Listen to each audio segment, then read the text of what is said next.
Hello and welcome to Non-Stop Wrestling Chat. My name is Barry and this is, my top 10 wrestling pay-per-views of all time. These obviously aren't 100% set in stone top 10 wrestling pay-per-views of all time. That changes unbelievably so much. um, I've, I've added a few in that mean a lot to me from when I was younger. But most of them are just like things that I've got from when I was older, what I really appreciate. But yeah, these change on a daily basis, guys. Don't think it's going to be set in stone. These are my best pay-per-views.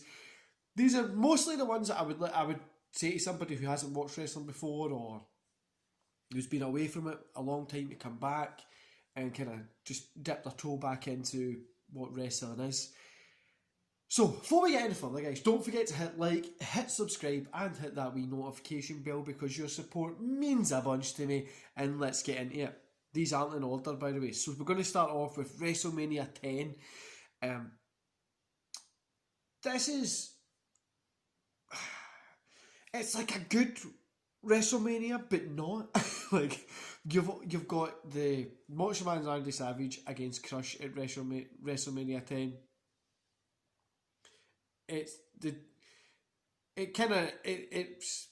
okay match, but it's not a great match. But yeah, you've got Owen against Bret Hart. You've got Bret Hart picking up the title. You've got Shawn Michaels against Razor Ramon.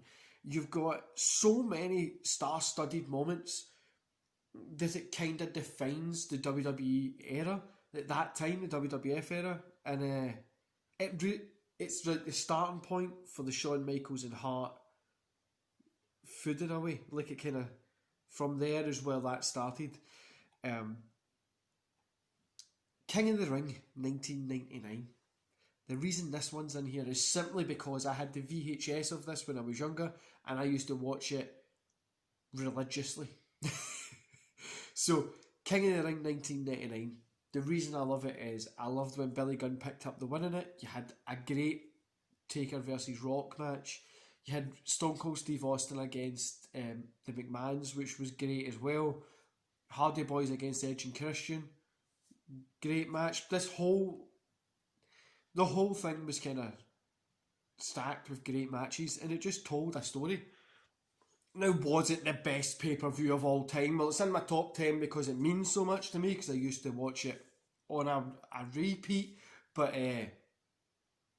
this definitely was one of my favourites. I wouldn't say it's the best, but I would put this on, especially for that ladder match at the end, which was hilarious. Number 8, I've got In Your House 16, Canadian Stampede, 1997. Canadian Stampede is kind of like folklore at the moment. Back in the day, a lot of people didn't even know that this existed when it was just on the kind of DVD trade scene. It didn't really become back into prominence until we got the Tag Classics. In fact, that you get two.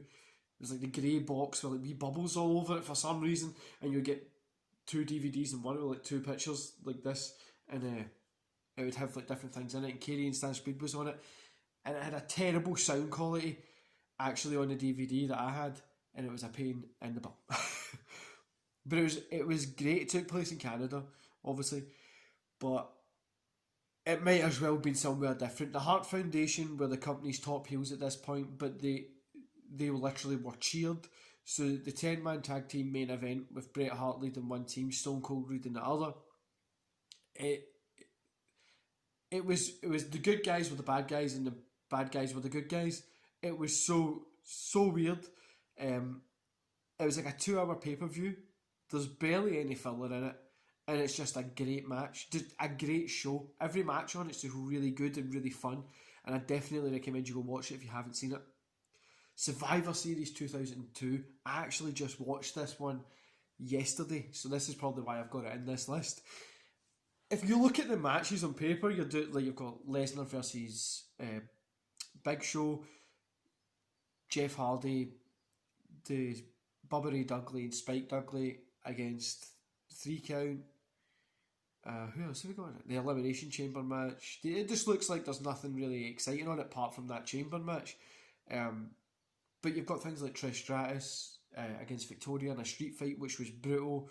the Jeff Hardy, Bubba Ray, the Dudley Boys finally come back together. Scott Steiner debuts. What else happens in it? So much stuff happens in it. You got Cruiserweights, which was really good on it as well.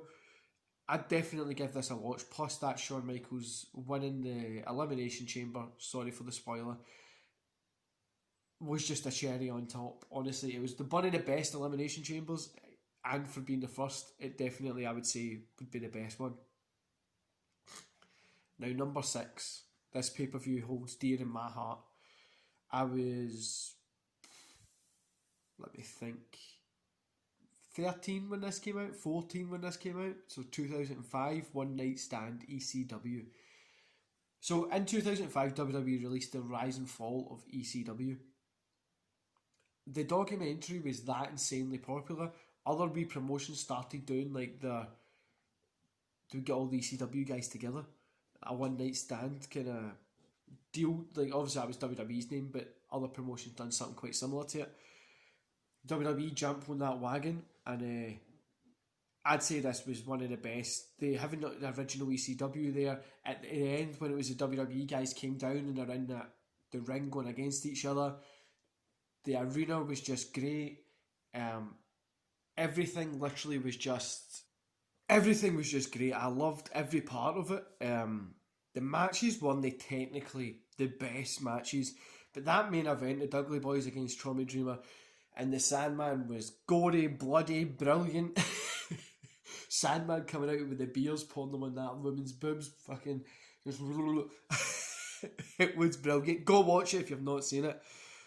Number 5 is Royal Rumble 2000. The 2000 Royal Rumble has to be one of the best, pretty much because of the actual main Royal Rumble was great. The setting of it in Madison Square Garden looked amazing, and that Cactus Jack versus Triple H street fight, the pedigree onto the thumbtacks,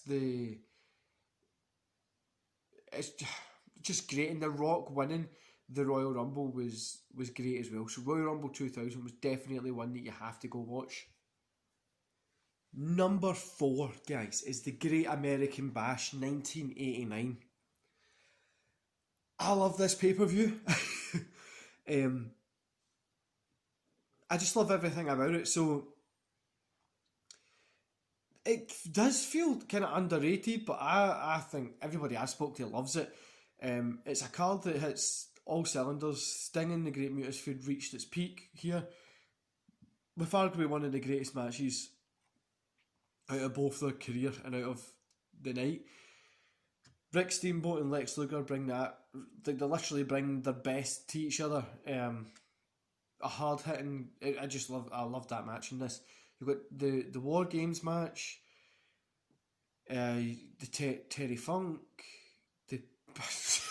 it's just, you're trying to name everything that happens in the Great American Bash 1989. It's pretty much impossible because of how much stuff goes on. Definitely go check it out on the network. Number 3, I've got Bash at the Beach 1996. There's a couple of strong early matches at Bash at the Beach. Now, it's nothing special, but at the end, the famous Hogan heel turn is just great, and it epitomises wrestling. Nobody knows what's going on. People might know it's not real, but they don't actually know how it's not real. It epitomises wrestling, and making the NWO one of my favourite factions of all time definitely makes this a top pay-per-view for anybody to go see. Especially because the whole thing, you don't expect it to happen. Number 2 is definitely one of my... it's always in my top 10 pay-per-views. ECW Barely Legal 1997. When Funk wins the belt and he goes out in the audience and the lights go off and the blood streaming down him. He's had the 3-way dance and then he goes on to face Raven. It's just great. Now, the matches on this weren't spectacular. Van Damme puts on a great show. Taz and Sabu done great. But there was nothing like, you have to go watch this match, it's great. Unless you want to go see one of the best stories of all time, as in Terry Funk winning that 3-way match and then going to face Raven. And it just epitomises the love that people had for ECW back in the day. Now my number one, this normally does stay my number one, but it can change, but it's in my top 5 of all time. WrestleMania 17. This is arguably one of the greatest pay-per-views in wrestling history, and it goes between, wrestling fans have discussed this for years. The reality is WrestleMania 17 works off everything falling into place at the right time. Every performer in every match put on a heck of a match, on a heck of a show. They just done their best. The TLC match was great. Taker versus Triple H was great. Austin versus The Rock. Obviously the ending with the turn wasn't that great, but I quite liked it when Austin turned. But nearly I would probably say every single match in this was great, and nothing felt bigger in wrestling, and I don't think anything has felt bigger than wrestling since this. The Rock and Austin were both at their peaks. They were just there, great, and it was just a collide of these big wrestling names and egos, and we had, like I say, Taker against Undertaker, Taker against Triple H, Taker against Undertaker, Taker against Triple H, which was a hell of a match as well. The TLC match was obviously great, but yeah guys, that's my top 10 wrestling pay-per-views. I want to know what your top 10 are. Put them in the comments below. There's so many out there, and I know you are probably going to mention some of them down there, and I'll go, oh yeah, I need to go watch that, and it'll pop into my top 10. But yeah, let me know what your ones are below, and don't forget to hit like, subscribe, and that notification bell. And I'll see you here tomorrow for SmackDown. See you later, guys.